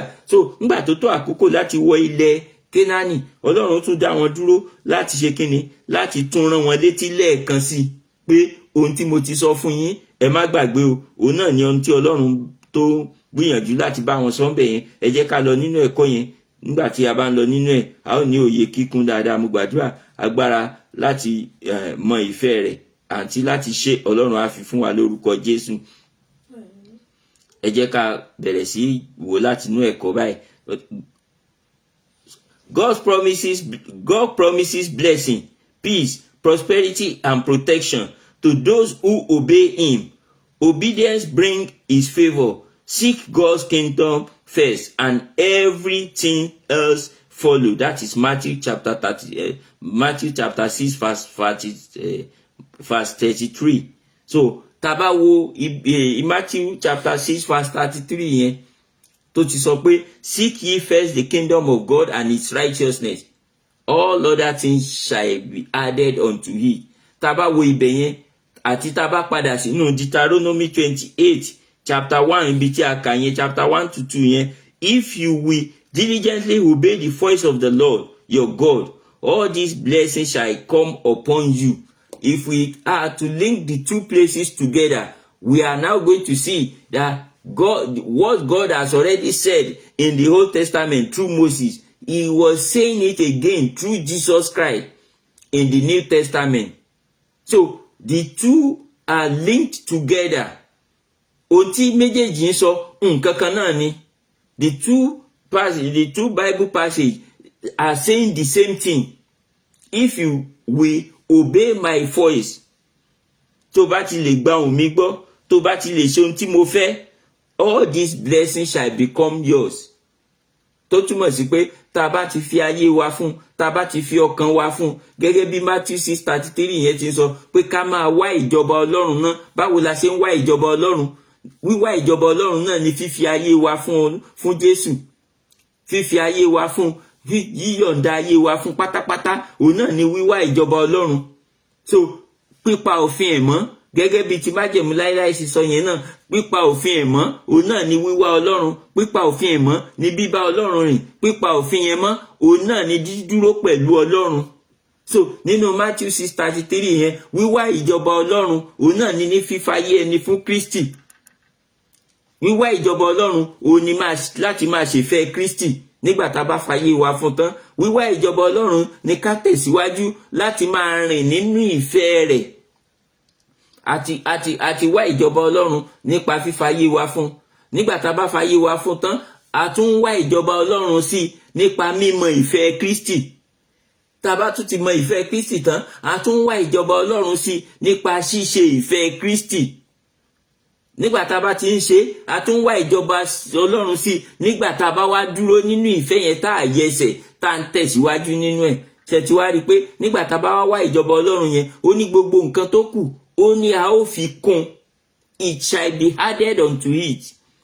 Ohun tí Ọlọ́run ń gbìyànjú láti sọ fún àwọn ọmọ Ísírẹ́lì nìyẹn, wípé wọn ò nílò láti dààmú kan tó jẹun, wọn ò nílò láti ṣe wàhálà kan tó raṣọ, wọn ò nílò láti ṣe wàhálà kan tó kọ́lé, wọn ò nílò láti ṣe wàhálà kan tó ra mọ́tò. Níwọ̀n ìgbà tí wọ́n bá ti ṣe kíni, tí wọ́n bá ti pa òfin Ọlọ́run mọ́, iṣẹ́ kékeré téèyàn bá ti ń ṣe, á ṣe kíni, Ọlọ́run á wá máa fi ìbùkún sí. The little work you are able to do when you have surrendered everything to God, the little work you are able to do, God will just bless that work. He will bless you through the work. Ohun gbogbo téèyàn bá fẹ́ ṣe, á wá jẹ́ ìrọ̀rùn la fi máa ṣe.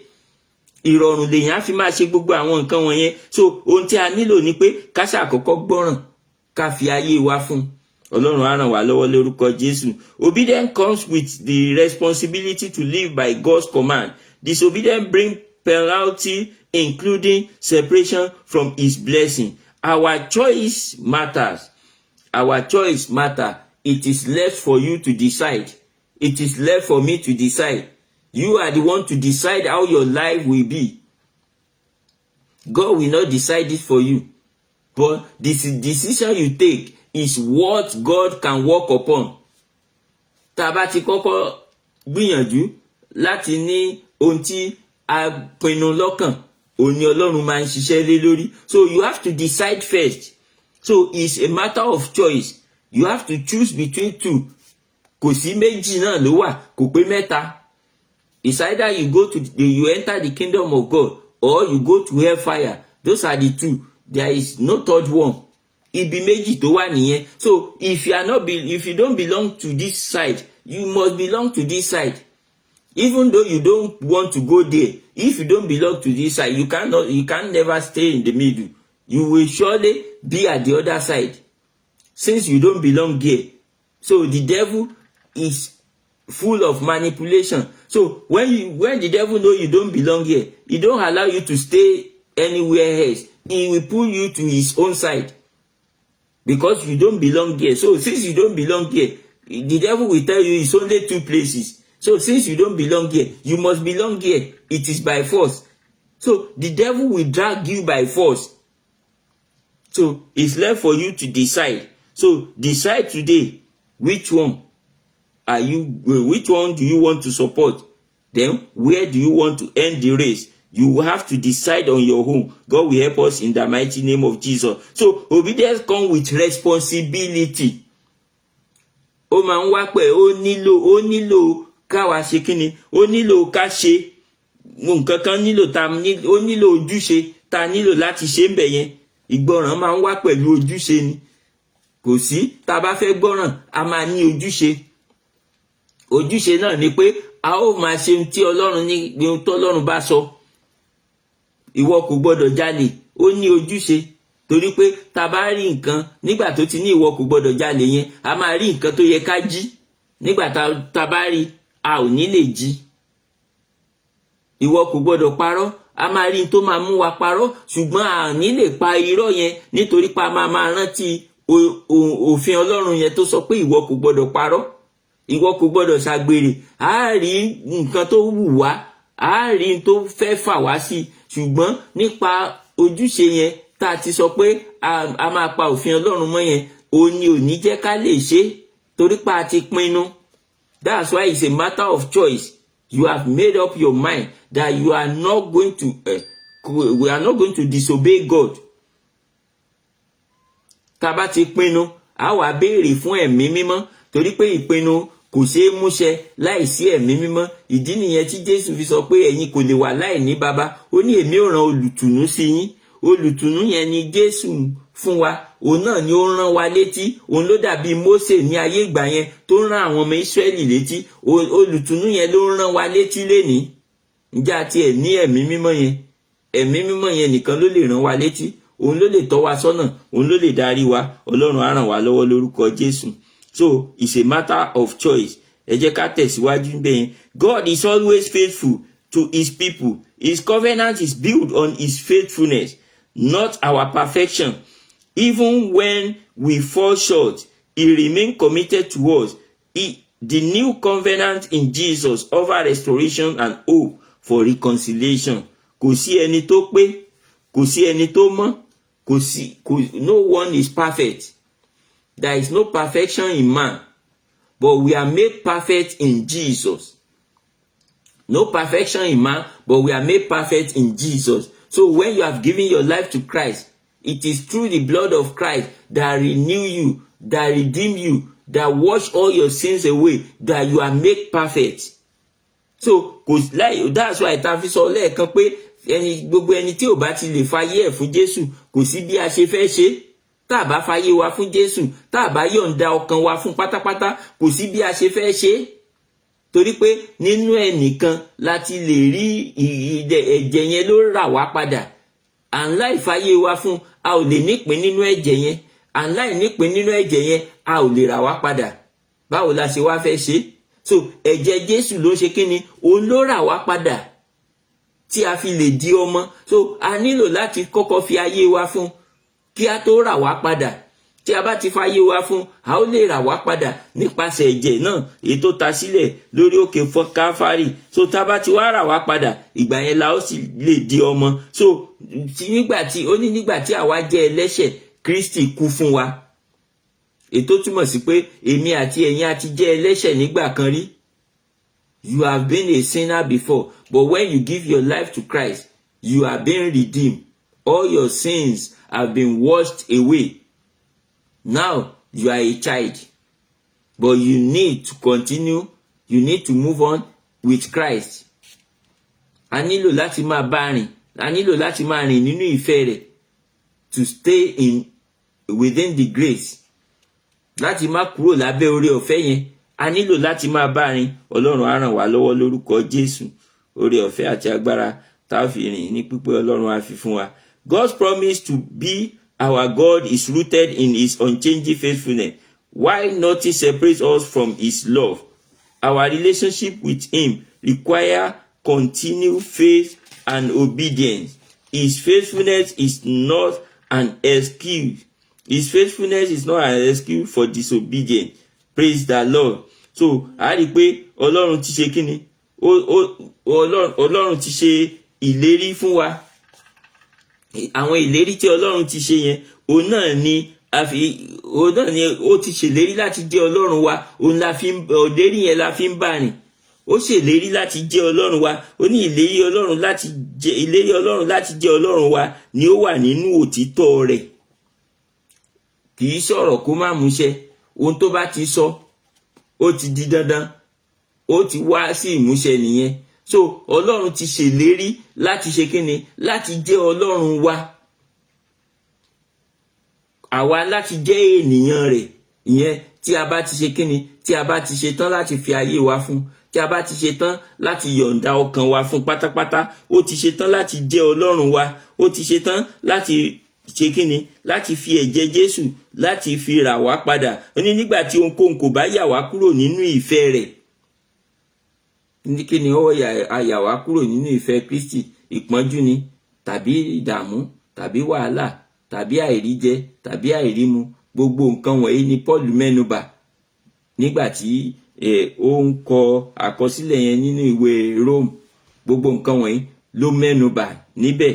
A rí pé tí èèyàn bá ti gbà kí nǹkan kan ó yà wá kúrò nínú ìfẹ́ rẹ̀, ó túmọ̀ sí pé a ó lè máa dúró nínú ìfẹ́ rẹ̀, yóò lè máa jẹ́ Ọlọ́run wa, a ó lè máa jẹ́ ènìyàn rẹ̀. Ìyẹn tí a ò bá ti gbà kí ohunkóhun yà wá kúrò nínú ìfẹ́ rẹ̀ ni o. A ó lè máa ní ìbáṣepọ̀ àti ìgbàgbọ́ pípé nínú rẹ̀. Ìyẹn ni ó jẹ́ ohun tí ó mú ká máa gbọ́ràn sí i lẹ́nu. A ó lè máa gbọ́ràn ní gbogbo ìgbà. Ọlọ́run á ràn wá lọ́wọ́ lórúkọ Jésù. Oore ọ̀fẹ́ àtagbára èyí tí a ó fi bá Ọlọ́run rìn ní pípé, Ọlọ́run á fi fún wa. So he will be our God if we are still with him. Tá bá ti dúró tì ó máa jẹ́ Ọlọ́run wa. Ṣùgbọ́n níwọ̀n gbà tá bá ti lè yẹsẹ̀ pẹ́rẹ́, kò ṣe kíni, kò tún jẹ́ Ọlọ́run wa mọ́. Nígbà tá bá ti yẹsẹ̀, a ti bọ́ sí apá kejì nìyẹn. A dẹ̀ ti mọ ohun tó wà ní apá kejì yẹn. So Ọlọ́run á ràn wá lọ́wọ́ lórúkọ Jésù. Ẹ jẹ́ ká dúró nínú ìfẹ́ Ọlọ́run kí a má yẹsẹ̀. Mo gbàdúrà oore ọ̀fẹ́ tá ò fi bá Ọlọ́run rìn ní pípé, Ọlọ́run á fi fún wa. Ẹ jẹ́ á wo àwọn ẹ̀kọ́ tí a rí kọ́ nínú ẹ̀kọ́ yìí kí a tó dánu dúró. Alákọ̀ọ́kọ́, number 1, ó ní obedience unlock God's blessing. Following his command invite his favor and reward. Obedience unlock God's blessing. Ẹ má jẹ́ á gbàgbé ibi méjì tí a kà fún wa lẹ́ẹ̀kan yẹn nínú ìwé Deuteronomy 28:1-2 yẹn. Tá bá tún wá mú papọ̀ mọ́ Matthew chapter 6:33. Méjèèjì nǹkan kan náà ni ó ń sọ. Òun náà ni a padà ń mẹ́nu bà ń bí. Obedience unlock his blessing. Follow his command, invite his favor and reward. Obedient, tá bá ti gbọ́ràn, òun ló ṣe kíni, òun ló mú ìbùkún wá. Báwo wá la ṣe lè gbọ́ràn? Òun náà ni fífi ayé wa fún, ṣíṣe ìfẹ́ rẹ̀, dídúró nínú ìfẹ́ rẹ̀, máa bá Ọlọ́run rìn pẹ̀lú ìfẹ́ Ọlọ́run. So ohun tí a nílò láti ṣe nìyẹn. So tá bá ti lè ṣe eléyìí, ó túmọ̀ sí pé gbogbo ìbùkún yẹn á ṣe kíni, á padà wá sórí wa. So nípa gbígbọ́ràn yẹn, òun náà ni a ó fi lè jẹ èrè àwọn ohun tí ó ti ṣèlérí fún wa. Ṣùgbọ́n nípa ìgbọ́ràn, kò sí bá a ṣe fẹ́ rí ojú rere Ọlọ́run. Nínú àìgbọ́ràn kò sí ojú rere ń bẹ. Nínú ìgbọ́ràn ni ojú rere wà. So ó túmọ̀ sí pé gẹ́gẹ́ bí onígbàgbọ́, bá bá ti fayé wa fún, a nílò láti máa gbọ́ràn sí àwọn ìfẹ́ rẹ̀, ká máa gbọ́ràn sí àṣẹ rẹ̀, ká máa tẹ̀lé òfin àti ìlànà Ọlọ́run ní gbogbo ìgbà. Ọlọ́run á ràn wá lọ́wọ́ lórúkọ Jésù. So kò sí bá a ṣe fẹ́ yẹsẹ̀ tí a tún fẹ́ sọ pé a jẹ́ ti Ọlọ́run. Ẹni tó bá ti yẹsẹ̀ kò lè jẹ́ ti Ọlọ́run mọ́. Ṣùgbọ́n ẹni tó bá fẹ́ jẹ́ ti Ọlọ́run, ó gbọ́dọ̀ dúró nínú rẹ̀. Ọlọ́run á ràn wá lọ́wọ́ lórúkọ Jésù. Oore ọ̀fẹ́ tá ò fi bá rìn ní pípé, Ọlọ́run á fi fún wa. So seek ye first the kingdom. Jẹ́ ìjọba Ọlọ́run yẹn, ǹjẹ́ òun là ń wá lénìí? Ṣé kìí ṣe ohun tó kù lẹ́yìn ẹ̀? Ṣé kò ṣe òun là ń fi gbogbo ìgbà wá? Ṣé kìí ṣe òun là ń fi gbogbo ọjọ́ wá? Àti pásítọ̀ àtọmọ ìjọ lénìí, gbogbo wa wá ń wá tí ò sọnù kiri. Ọlọ́run á ràn wá lọ́wọ́. So ẹ jẹ́ ká kíyèsí gbogbo àwọn nǹkan wọ̀nyí. Ohun tí ò sọnù tá ń wá kiri yẹn, ẹ jẹ́ á jáwọ́ ńbẹ̀. Torí pé ohun tí Ọlọ́run ní ká wá gan, a ti gbé tì, a ò wá mọ́. Ìjọba ọ̀run nìkan ni Ọlọ́run ní ká wá, kò ní ká wá nǹkan kan míì lẹ́yìn ẹ̀. So ó máa ń yà mí lẹ́nu tí táwọn míì bá sọ̀rọ̀ léni pé báwo lèèyàn ṣe jẹ́ ọmọ Ọlọ́run tí ó gbọ́dọ̀ lówó ju gbogbo èèyàn lọ. Ọlọ́run kò sọ pé ó ní tá bá gbọ́ràn, ó lòun ó fi àwọn nǹkan yẹn kún ni. Kò sọ pé a nílò láti wá owó yẹn. So ó ṣeé ṣe kéèyàn lówó, ó dẹ̀ ṣeé ṣe kó má ní. Ìyẹn ò ní í ṣe pẹ̀lú ìgbọràn Ọlọ́run. so Ọlọ́run dẹ̀ ti wá fi yé wa pé tá bá gbọ́ràn a ó padà ní àwọn nǹkan yẹn. Ṣùgbọ́n ohun tó máa ń jẹ́ concern wa tá bá ti when you give your life to Christ, the only concern you will have, I've already given my life to you. Why didn't I have a job? I have submitted my life to you. I surrender to you. I've given my life to you. Why didn't I have a car? Why didn't I have a house? Why didn't I have this? Nílò láti query Ọlọ́run torí pé òun ló mọ àkókò tí ó fún wa ní àwọn nǹkan yẹn. Tiwa ni pé ká gbọ́ràn, ká dẹ̀ máa tẹ̀lé, ká máa bá rìn, ká dẹ̀ máa gbàdúrà tiwa lọ. Níwọ̀n ìgbà tá bá ti dúró nínú ẹ̀, tá bá tẹ̀síwájú láti máa gbàdúrà, gbogbo àwọn nǹkan yẹn padà bọ̀ wá. Ó máa fún wa ní àkókò tó tọ́. Ó máa fún wa ní àkókò tó yẹ. Kì í ṣe pé a ò ní gbàdúrà, a ó máa gbàdúrà, ṣùgbọ́n ẹ má jẹ́ kí yẹn distract wa. Ohun tó ní ká wá yẹn ni kó jẹ́ ohun tó máa wà lọ́kàn wa gangan. Èyí tó kù yẹn ẹ jẹ́ kó jẹ́ àfikún èyí tí Ọlọ́run fẹ́ fi kún fún wa. Ọlọ́run á ràn wá lọ́wọ́ lórúkọ Jésù. Ẹ jẹ́ ká wo ẹ̀kọ́ tí a rí kọ́ kejì, lesson derived 2. God's covenant is a relationship, not a contract. It is a call to trust, obey, and commit to his love. Òfin Ọlọ́run, a rí pé májẹ̀mú Ọlọ́run jẹ́ ìbáṣepọ̀. Májẹ̀mú Ọlọ́run ó jẹ́ ìbáṣepọ̀, kì í ṣe iṣẹ́ àgbàṣe. Ó jẹ́ ìpè láti gbẹ́kẹ̀lé, gbọ́ràn, kí a sì farajìn fún ìfẹ́ rẹ̀. Májẹ̀mú tí à ń wọnú ẹ̀ lọ yẹn, tí a bá ti fi ayé wa fún Kristi, ó jẹ́ ìpè láti ṣe kíni, láti gbẹ́kẹ̀lé Ọlọ́run, láti gbọ́ràn, kí a sì farajìn fún ìfẹ́ rẹ̀. Ó ní nítorí Ọlọ́run fẹ́ aráyé tó bẹ́ẹ̀ gẹ́, tó fi ọmọ bíbí rẹ̀ kan ṣoṣo fún ni.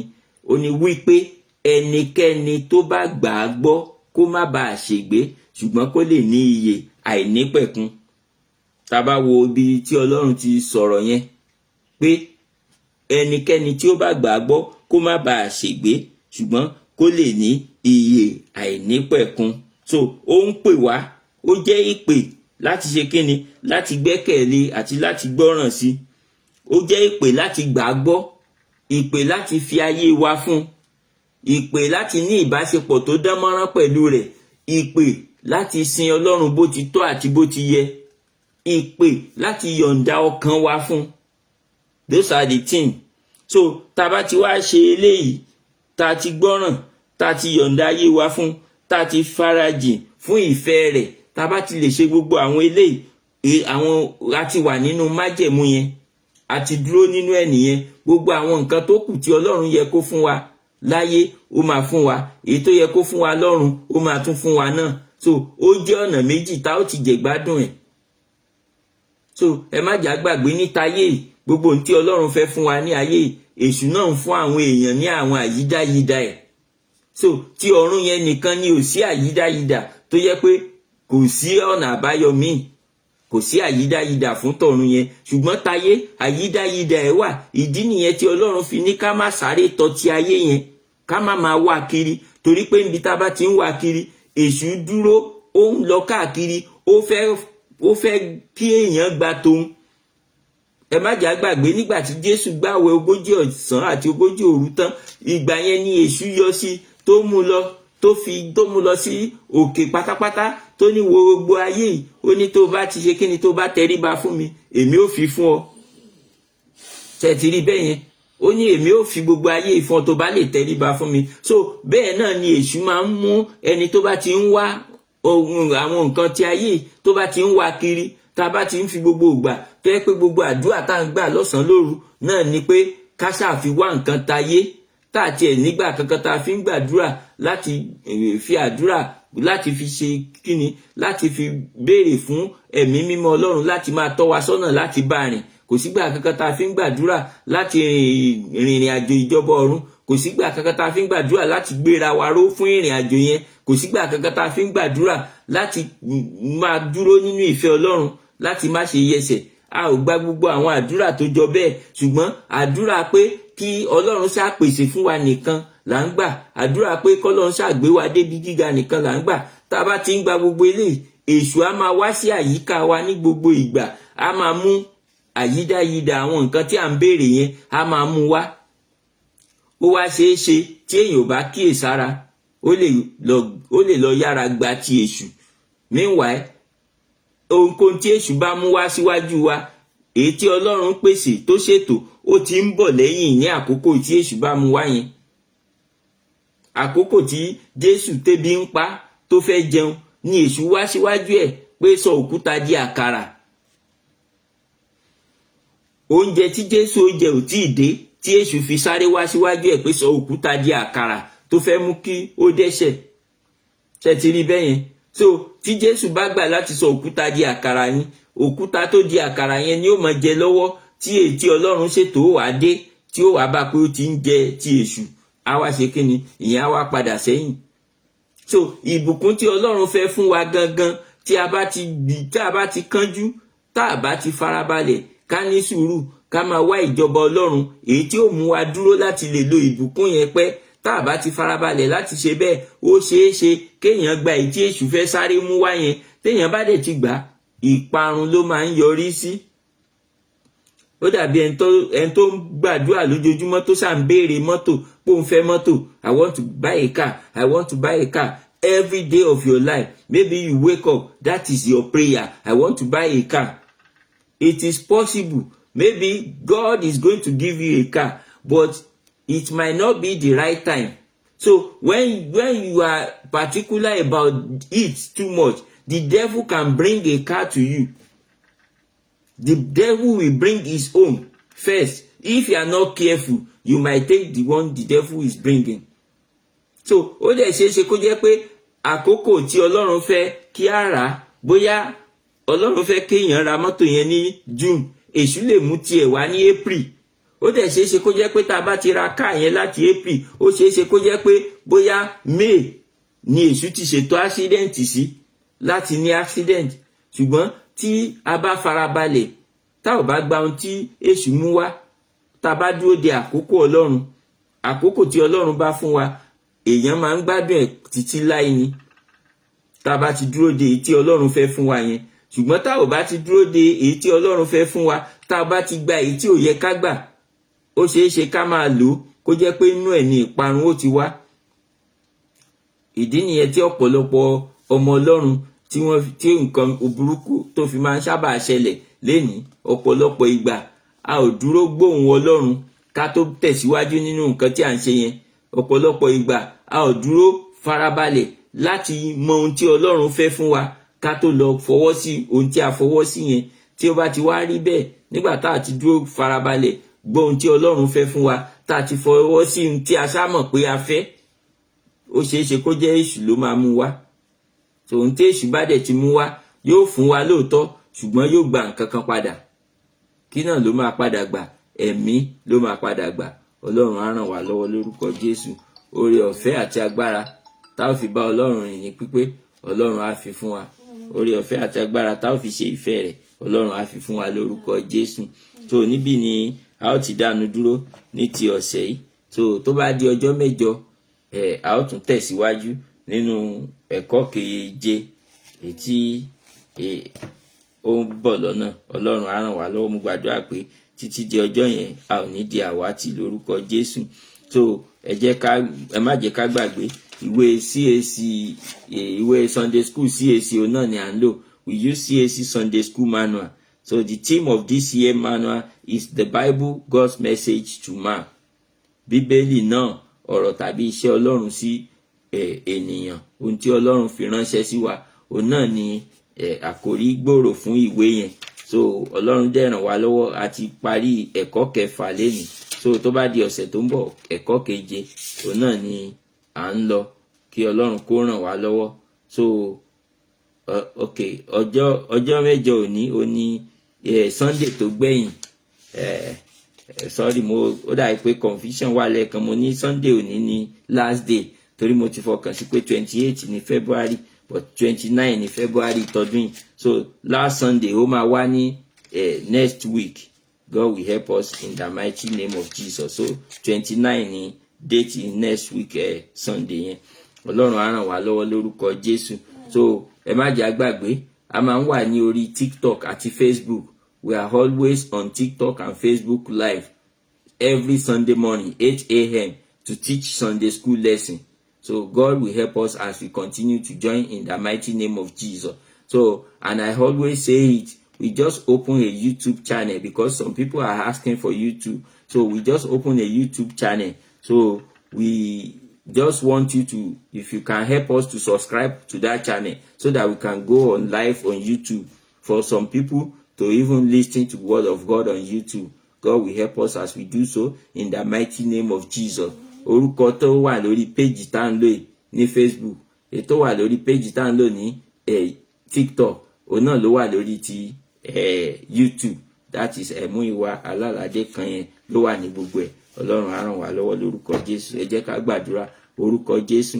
Ọlọ́run wá gbé ọ̀gá yín ológo á sọ pé ẹ ṣé ó yẹ gba ọpẹ́ wa. Adúpẹ́ fún oore ọ̀fẹ́ àti àánú tá tún rí gbà lénìí, fún àwọn ẹ̀kọ́ tí a tún ti kọ́ lénìí. Adúpẹ́ torí pé ẹ̀yin Ọlọ́run mú wa la ẹ̀kọ́ tòní kọjá. Adúpẹ́ fún àwọn ohun tí ẹ ti fi hàn wá. Adúpẹ́ fún àwọn ohun tí ẹ ti fi yé wa. Lórúkọ Jésù ó yẹ gba ọpẹ́ wa. Lórúkọ Jésù ó yẹ gba ẹ̀yìn wa. Adúpẹ́ torí pé ẹ̀mí mímọ́ ti bá wa sọ̀rọ̀, ẹ̀mí mímọ́ ti bá wa pàdé. Lórúkọ Jésù ó yẹ gba ọpẹ́ wa. Ọpẹ́ àti ìyìn wa kó ṣe ìtẹ́wọ́gbà. Jẹ́ gbogbo ẹ̀ṣẹ̀ wa ó yẹ dáríjì wa. Àti kọ́ àwọn ẹ̀kọ́ oore ọ̀fẹ́ àti agbára láti fi sí ìṣe Ọlọ́run kó fi fún wa. Ẹ̀mí ìfẹ́ yín kó jọba nínú ayé wa. Ẹ̀mí ìfẹ́ yín kó jọba nínú ọkàn wa. Ẹ̀mí ìfẹ́ yín kó máa bá wa gbé. Nígbà tí ó di ọjọ́ mẹ́jọ lórúkọ Jésù ká pàdé pẹ̀lú ayọ̀. A ó máa yìn ọ́, a ó máa gbé ọ̀gá. Ògo ni fún orúkọ mímọ́ yín. Jésù Olúwa wa. Àmín, àmín, àmín lórúkọ Jésù. Praise the Lord. Praise the Lord. Praise the living Jesus. Amen.